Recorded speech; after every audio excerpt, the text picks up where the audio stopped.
Hearts are pushing to land Chesnokov, and he's already showing what he'll bring. At Ibrox, the 49ers takeover could drop any day now. And Sean Dyche's name is heating up as the next man in charge. Over at Parkhead, Celtic are chasing a £10 million rated starlet. And Tony Watt's stirring things up by tipping a Hearts lad to join the hoops over Rangers. And don't forget, we're closing in on 1,000 subscribers. Once we hit that mark, we're giving away a shirt of your favorite SPFL team to one lucky subscriber. So hit that subscribe button, drop your team in the comments, and let's dive in.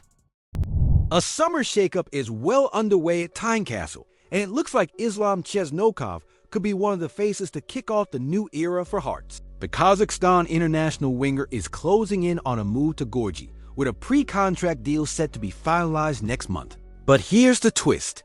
Both player and club are keen to avoid waiting until January 2026 to see him in maroon. So expect some serious talks with Tobel to fast-track his arrival this summer. Chesnokov's numbers aren't to be sniffed at. 21 goals and 11 assists since arriving at Tobel in 2023, plus 13 caps for his national side. At 25 years old, he's got the perfect mix of experience and hunger. And his performance at the weekend, where he bagged the beauty in Tobel's 2-0 win over Acto, shows he's in no mood to slow down. The fact that he's versatile, left-footed, and thrives on the right flank is exactly what Hearts need to inject some pace and unpredictability into their forward line. Alongside new right back Christian Borch-Grevink, the Tynecastle faithful could be watching an entirely rebuilt right side next season. And after the heartbreak of that Scottish Cup semi-final against Aberdeen, it's the kind of overhaul they'll welcome with open arms. With Chief Executive Andrew McKinley promising significant change, this summer is shaping up to be one of the most important in recent Hearts history. Would signing a winger from the Kazakhstan Premier League be seen as ambition or desperation for a club like Hearts? Let me know what you think in the comments. The winds of change are finally blowing through Ibrox, and it looks like they might just arrive any day now. After months of speculation and behind-the-scenes maneuvering, Rangers are on the cusp of a new era, with the San Francisco 49ers enterprises ready to take control. The American consortium's long-anticipated takeover is expected to be announced shortly, and with it comes a wave of expectation, urgency, and yes, pressure. Crease Boyd couldn't have put it better. Recruitment is going to be absolutely massive. Not just another rebuild, a total reset, with Barry Ferguson expected to step aside at the end of his interim spell. The incoming ownership will want to hit the ground running with a new manager and sporting director who can deliver results from the very first whistle. Kevin Thelwell's name is doing the rounds as the potential new sporting director. If that's the case, and if the 49ers back their man in the dugout, Rangers fans can expect to see a far more ambitious summer than anything in recent memory. But let's be honest, catching up with Celtic won't be solved by just throwing money at the problem. The gap at the top of the table says it all. 15 points. Celtic on 75 in goal difference. Rangers on 33. The margin is massive, and it's not just about quality. It's about consistency, mentality, and a squad that can fight through an entire season. Do you believe this takeover will actually bring Rangers back to the top? Or is it just more American hype without the bite? Right, here we go then. The name Lawrence Shanklin is back on the rumor mill, and this time, it's causing sparks both sides of Glasgow. But get this, Tony Watt, Tony Watt, has backed the idea of the Hearts captain pulling on a green and white shirt next season instead of making the trip across the Clyde. Shanklin, who bagged 31 goals last season and has hit a bit of a dry patch this term, is heading into free agents and folk are starting to circle. Paul Slane and Andy Halliday were both adamant on open goal that Rangers should snap him up. But Watt and C. Ferry went the other way, saying he'd make a tidy third-choice striker at Celtic Park. Watt's argument? Simple. He scored 25 before. And let's be honest, Kenny's not getting a sniff. And to be fair, with Kyogo gone and no proper replacement brought in, Brendan Rodgers is in the market for another center forward, though maybe the Celtic support were hoping for something a wee bit flashier. Still, it's a classic case of the stats not telling the full story. Shanklin's got just 5 goals in 39 appearances this season, and Hearts have had a shocker, dumped out the Scottish Cup out the top six and out of steam. The real kicker? Even as a backup, a good chunk of the Celtic faithful wouldn't touch the idea. They'd rather see Johnny Kenny given a proper run. And can you blame them?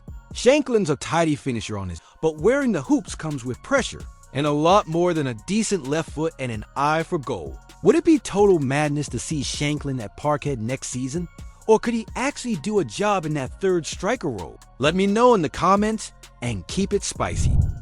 Right then, here's one that'll rattle a few teacups across Govan. Sean Dyche, the gravel-throated, no-nonsense gaffer best known for turning Burnley into a Premier League mainstay on a shoestring budget, is now being seriously floated as a candidate for the Rangers job.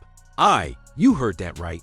Barry Ferguson's interim spell, while spirited, has been more patchy than a pub carpet, and with the 49ers takeover incoming, it looks like a full reset is on the card. And who better to usher in a gritty rebuild than a man who once kept Burnley up with a squad that looked like it was put together in the car park. Now, Ally McCoy's not messing about either. He was singing Dyche's praises on Tynecastle Awrite, calling his Burnley run nothing short of remarkable. And to be fair, Dyche did work miracles in Lancashire, keeping a club with one of the lowest budgets afloat, grinding out results, and never hiding from a scrap. But here's the kicker. Rangers fans have spent weeks daydreaming about names like Steven Gerrard making a heroic return, or even a moonshot for Manho. So the big question is, would they really get behind Sean Dyche, a man who built his career on tight 1-0 wins and proper Sunday league grit? There's no doubt Dyche could steady the ship. He's got structure, he's got experience, and unlike many before him, he wouldn't tolerate the kind of drop heads we've seen in the Premiership. But at Ibrox, where style, swagger, and pressure come by the bucket load, would Sean Dyche be the right man to lead Rangers into a new era? Or would that be a massive step in the wrong direction for a club that demands more than just grit and graft? Get in the comments and let's hear what you've got to say. Alright, buckle up, because this one could be a proper bit of business for Celtic to chatter-proof million Manho.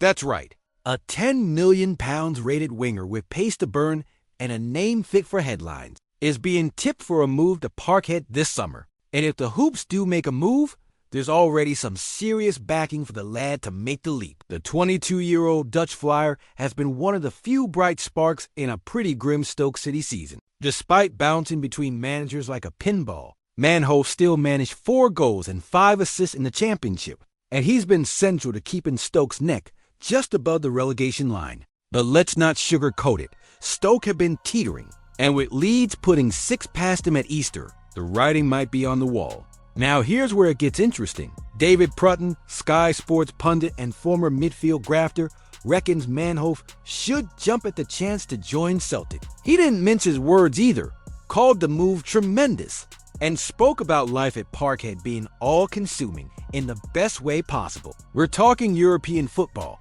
packed stadiums, title race, trophies, not Tuesday nights in Rotherham hoping the ball doesn't get lost in the fog.